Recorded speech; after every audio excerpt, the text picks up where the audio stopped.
Greetings, Fall River Public Schools. As the Assistant Superintendent of Student Services, I would like to say thank you for all that you do for our students and school communities. I am honored to join you today with members of our Joint Labor Management Committee for SEL, along with Matthew Silver, Student Support Coordinator at Cuss Middle, and Chelsea Burnham, Music Teacher at Cuss Middle, and Dr. Jessica Stevens, Associate Principal at Durfee High School. The remaining committee members comprise the 12-member group inclusive of FREA and FRAA members. Although there were many competing priorities, our committee has decided to focus its efforts on our single most important investment, you. The Fall River Public Schools is committed to taking care of its people, and the way we will do that is by learning from you about how we can better support you. Join us in a reflective journey as we explore ourselves and what we need to be fulfilled, personally and professionally. The world of education has changed over the years. The number of different roles an educator plays today has increased exponentially, and as urban educators, even more so.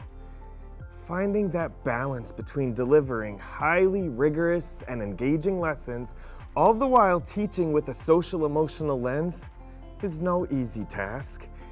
We see all of the hard work that you've put in over the years and the challenging barriers that you've overcome to show up for your school communities each and every day. Thank you for your commitment to the field of urban education and the passion that you bring to the table. It's essential for us to look around to our colleagues and see that we're not alone in this work. We all contribute to the educational community in our own unique ways, and it's crucial to recognize each other's contributions. Collaborating and supporting one another is key to creating that synergy that can bring about effective change. The work will never be easy, but it can certainly become easier if you feel that connection between both your teams at the school and the district levels. As educators, it feels like we're asked to put more and more on the plate every year. Sometimes it's hard to figure out where to start and what to really focus on. Take a look at this slide. The bubbles represent the myriad of different factors that we have to think about every single day. Sometimes certain bubbles feel like they're conflicting with one another, and it's easy to forget a bubble or two. All of these factors have a profound effect on the well-being of our staff. So, how do we simplify this to make sense of our direct impact? There are 4 main contributing factors that can help all of us make sense of our direct impact on any given school day. School leadership and decision-making, what takes place in our school's classrooms and offices, implementation of school-wide systems, and individualized personal self-reflection and development. Think of each aspect as a moving part of a complex puzzle that is the school day. Where do you see yourself fitting in? How does each piece impact you each day, and how do you impact the other pieces of the puzzle?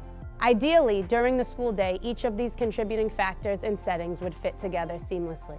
But do they really fit together this way, given the complexity of societal context and the way that it impacts each of us? We have to consider the way in which personal, environmental, and societal factors contribute to our thinking, operating, and well-being while we are at school.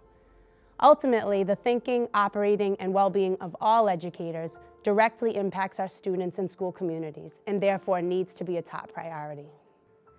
As educators, we grapple with a world of conflicting priorities in our classrooms and schools, as well as the way in each is addressed. We owe it to ourselves to consider the scope of our work from a lens of control. What can we completely control? What can we impact or somewhat control? And what can't we control? Think about control from the perspective of our personal lives. We have total control over our behavior and how we choose to allocate our resources. We have some control over aspects of our lives, such as employment and lifespan. We have no individual control over the stock market or politics. Let's consider the way that administration, classroom, and office efforts with students as well as school-wide systems manifest in our schools. These are all aspects of school over which we have some control. We can have dialogue expressing our thoughts and opinions to school leadership, and it may influence decision-making. We can talk to our colleagues in our classrooms and offices, and this may influence the way in which our colleagues are operating from day to day.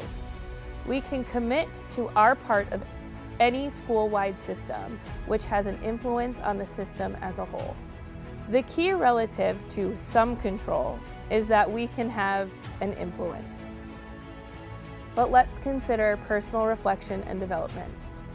Personal development and reflection is an aspect of our professional world over which we have total control.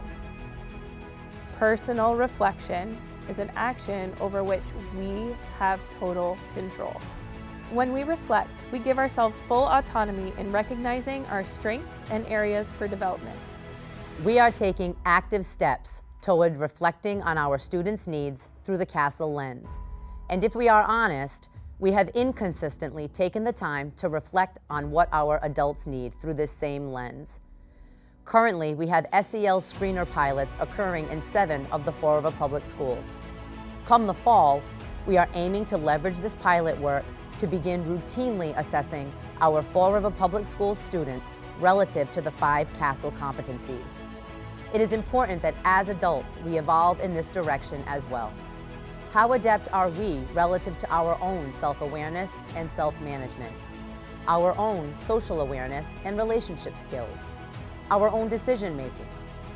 While we recognize that these competencies are the foundation of all that our young people are able to do, the same is true for ourselves. In turn, we owe it to our students, ourselves, and one another to lean into the vulnerability it takes to self-reflect in these ways. This data, like all data, can be analyzed on a district level, building level, and personal level. It is the goal of the JLMC to respond by developing actionable systems, programs, and activities that directly address the needs of our adults. Our district might be large, but our collective heart and grit as the Fall River Public Schools cannot be silenced. When we know better, we can do better, and that is what we strive to do every day. We encourage all staff to fully participate in the following self-reflection with your colleagues. School-based teams are asked to take the survey using the prompts to guide group discussions. Facilitators, you can begin this survey on slide 18. Thanks to all for your participation. The results from this reflection will be anonymous, other than the school you work at. Our goal will be to use these results to plan forward with our adults and their needs in mind from both a district and a school level.